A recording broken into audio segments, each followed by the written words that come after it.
Hello, Giants fans. Welcome to Giants Baseball 101. I'm Gabe Vaughn, your host. I'm going to start by answering a question that was submitted in the comments section.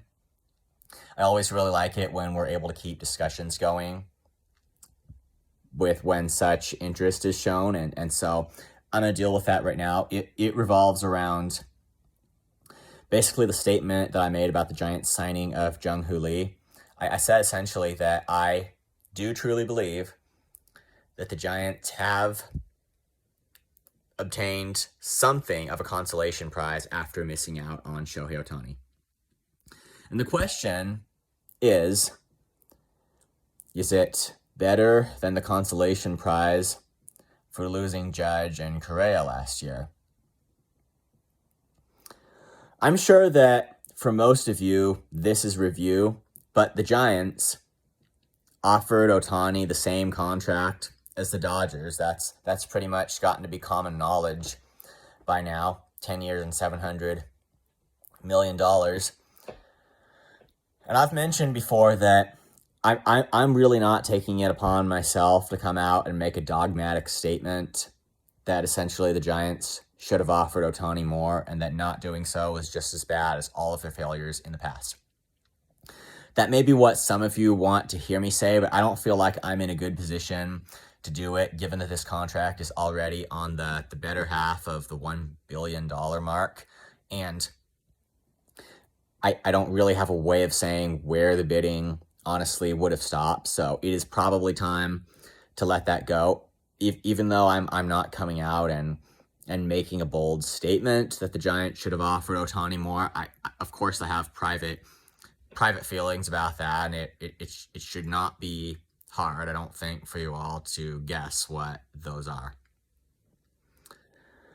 And it is unfortunate if a lot of Giants fans expected that the Giants would land Ohtani because Buster Posey is one of the owners, and it's likely that he did at least maybe have a positive influence in terms of being willing to put money into it. I can't imagine that Posey would be the guy not to do that. But in terms of that being the reason it all comes together, I mean, that honestly is just not how things always work. And yeah, Posey's a forever Giant, and we see that after just seeing his willingness to invest to buy stock in the Giants. But sometimes these stereotypical things that maybe you think should happen, they just don't. And it's like, and Posey's presence in the ownership group is not enough in itself, really, to get anything done. I don't know why Ohtani signed with the Dodgers when that's not the best place for him to make the greatest impact. I don't know why he signed with the Dodgers when Dave Roberts leaked out some information about having met with him that general manager Brandon Gomes thought was premature. But somehow it happened, and it happened in spite of everything. And it's just that there was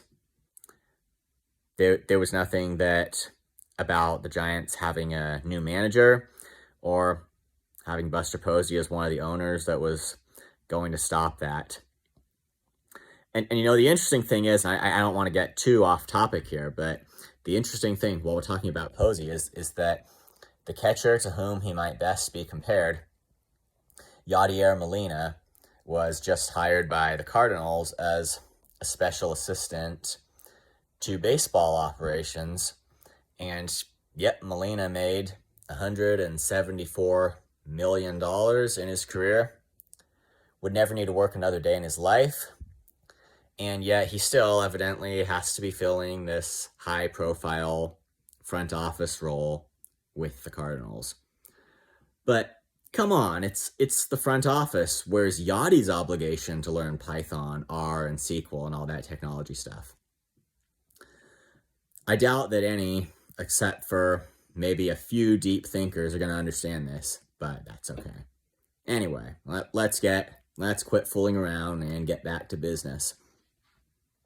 So, just to answer the question now, are the Giants in better shape, like better consolation prize in Jung Hoo Lee than they had last year? The answer is absolutely yes. Even though we maybe don't know for a fact how Lee's stats, and particularly his offensive stats, are going to translate into a different category of competition. We don't know, but in all of the unknowns, it's just what we know right now. It is not hard for me to come straight out and say, yes, it's way better.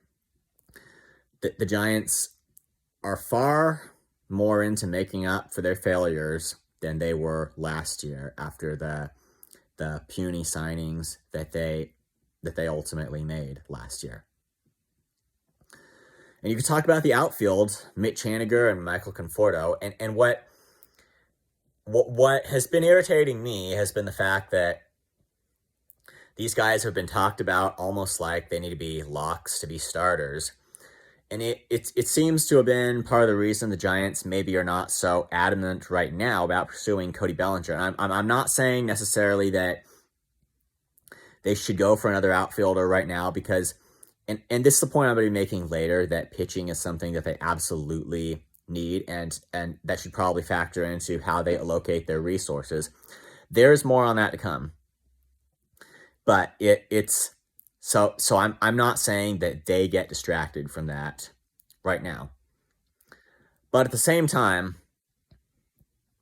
Haniger and Conforto have not earned for themselves any kind of guarantee at a starting spot, or even honestly a spot on the team. Like, at the end of the day, if you're going to want it, if we were ever to come into a situation where we wonder where to put them, I might have to say that's what the trade market's for. And the Giants probably could. You look at the other 29 teams, there's going to be someone who's looking like enough to maybe trade a few prospects, even if they may not be the highest caliber prospects. And yet it's not a very high risk investment as long as the Giants don't end up in a situation where those prospects reach the big leagues and do a ton of damage by not performing and they're not sent down to the minors in time. If barring that kind of a situation, it would be a low risk investment for the Giants to trade guys who are now really just excess outfielders and on way too big contracts as it is. So, and you think about the pitching too. They signed Ross Stripling and Sean Manaea. It in no way, there was no option B for them last year. They missed out on the real prizes, including a physical gone wrong on Carlos Correa. That was it for them. None of the other signings. We know that they did not reach the playoffs, and I mean, I tried to be as optimistic as possible when just expert projections, at least a lot of them, seem to be optimistic on the Giants' 2023 season. So I tried to be optimistic too, as much as was possible. But at the end of the day, it doesn't surprise me that they could not win with the team that they had. They didn't get the high-profile free agent, and that was it. Now they've got Jung Hoo Lee. We have some kind of good reason to expect. He's a young guy, for one thing, and we have reason to expect him to be a superstar at the big league level. Is there some uncertainty? Yeah, but we actually have reason to believe that he's going to do stuff. Like, he is more likely than not to have a really good 2024 season. I think that is just kind of a fact based on the information that we really have about Lee right now. So as far as how to feel about the Giants' current situation, if they're able to get anything more done in the offseason, I wouldn't feel too bad about them, at least when you remember what things were like before, and even before last year.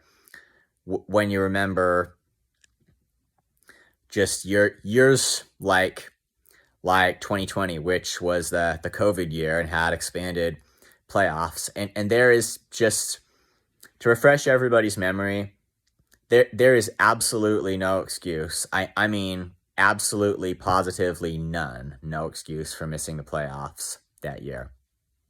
That is my evaluation of the Giants 2020 season. There are zero excuses for missing the playoffs that year. And it was inability to play to the moment, to play ball when things mattered, which is always just a really big one that gets you. So just remembering when the Giants were just really down in the dumps before, and that just carried over into the past couple of years. They are in way better position, and having actually signed Jung Hoo Lee, and he's passed his physical. He is officially a Giant right now.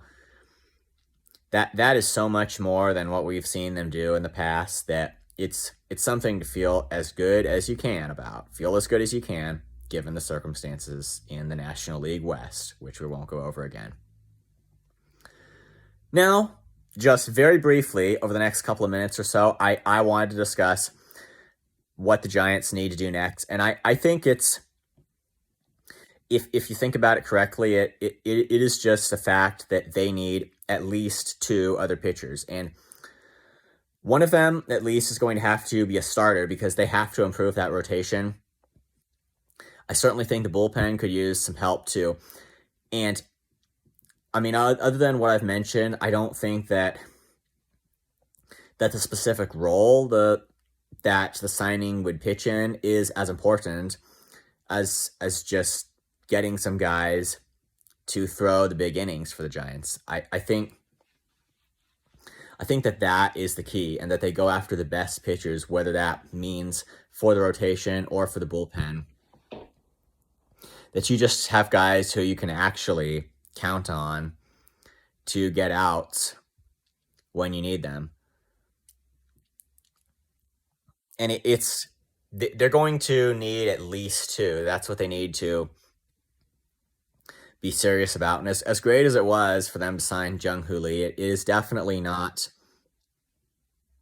going to be a good thing if they don't add anyone else, and expect to be able to tell all fans that they did something when it may not turn out to be enough by itself. But they do need to add absolute minimum 1 other great pitcher, and probably 2 great pitchers in order to have a chance in 2024.